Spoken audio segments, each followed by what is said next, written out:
Brazil एक ऐसा देश जहां पर कम कपड़ों में घूमना एक नॉर्मल बात है। ब्राजील का कार्निवल फेस्टिवल पूरे दुनिया भर में फेमस है।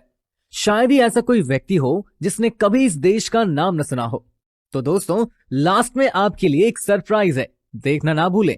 अब चलिए चलते हैं दुनिया के सबसे खूबसूरत देश। लेकिन इससे पहले आप किस कंट्री से हैं, कमेंट जरूर कीजिएगा। दोस्तों, ब्राजील की कुल जनसंख्या लगभग 21 करोड़ के आसपास है। इस कारण ब्राजील जनसंख्या के मामले में दुनिया के छठे स्थान पर आता है। ब्राजील में 78% लोग शहरों में रहते हैं और केवल 13% लोग ही गांव में रहना करते हैं। दोस्तों, पुर्तगाल ने 1500 से लेकर 1822 तक ब्राजील पर शासन किया था। उसके बाद 1822 में ब्राजील को आजादी मिली।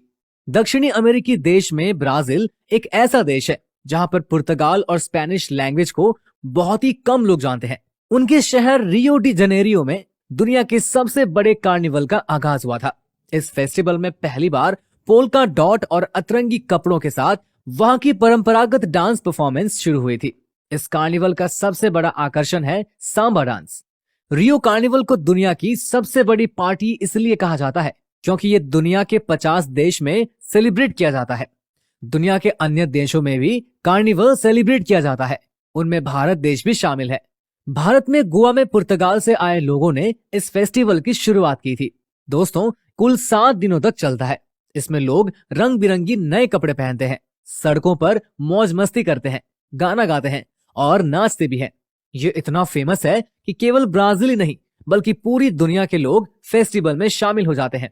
ब्राजील में कम कपड़ों को पहनना एक बहुत ही आम सी बात है और ब्राजील के समुद्र किनारे के नजारे काफी बोल्ड होते हैं। फुटबॉल को ब्राजील में बेहद ही पसंद किया जाता है और फुटबॉल वर्ल्ड कप के दौरान यहाँ की महिलाएं अपनी टीम की जीत की खुशी में टॉपलेस तक हो जाती है।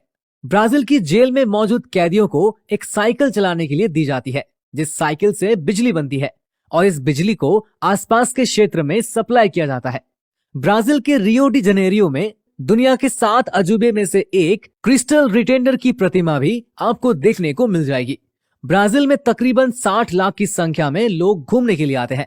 आपको ये बात जानकर हैरानी होगी कि ब्राजील में पुलिस बाइक पर नहीं बल्कि भैंस पर बैठकर पेट्रोलिंग करती है। जी हाँ दोस्तों, क्योंकि अमेरिका के जंगल के आसपास के इलाकों में दलदल और जानवरों के खतरे से बचने के लिए यहाँ की पुलिस अफसरों को ऐसा करना पड़ता है। अगर बात करें कॉफी की, तो कॉफी उत्पादन के मामले में ब्राजील सबसे पहले स्थान पर है। पूरी दुनिया में कॉफी ट्रांसपोर्ट ब्राजील से ही किया जाता है। यहाँ पे कम से कम 1 करोड़ लोग कॉफी के उत्पादन से अपना घर चलाते हैं। इसी के साथ साथ दुनिया में सबसे ज्यादा गन्ना भी यहीं पर उगाया जाता है। आपको ये जानकर हैरानी होगी कि रियो डी जनेरियो ब्राजील की राजधानी हुआ करती थी, परंतु वो समुद्र के किनारे होने के कारण सुरक्षा के लिहाज से सही नहीं था। इस कारण सन 1960 के बाद ब्राजीलिया शहर को ब्राजील की राजधानी घोषित किया गया था। अमेज़न जंगल, जो कि दुनिया का सबसे बड़ा जंगल है, ब्राजील की सीमा से होते हुए अन्य देशों में फैला हुआ है, लेकिन इसका अधिकतर हिस्सा ब्राजील में ही मौजूद है। दोस्तों, ब्राजील में यूनेस्को की 19 वर्ल्ड हेरिटेज साइट्स मौजूद है, जिनमें पूरा का पूरा शहर रियो डी जनेरियो ही आता है। अगर बात करें एयरपोर्ट की, तो ब्राजील इस मामले में दुनिया में दूसरे स्थान पर आता है। ब्राजील में 534 पब्लिक एयरपोर्ट्स और 2183 प्राइवेट एयरपोर्ट्स भी मौजूद है। ब्राजील में तकरीबन 180 भाषाएं बोली जाती है। ब्राजील में क्राइम रेट बहुत ही ज्यादा है और हर साल यहाँ पर कई सारे मर्डर भी होते हैं। ब्राजील में एक द्वीप मौजूद है जिसको सांपों का द्वीप भी कहा जाता है। ऐसा कहा जाता है कि इस द्वीप पर विभिन्न तरह के घरेलू सांप पाए जाते हैं।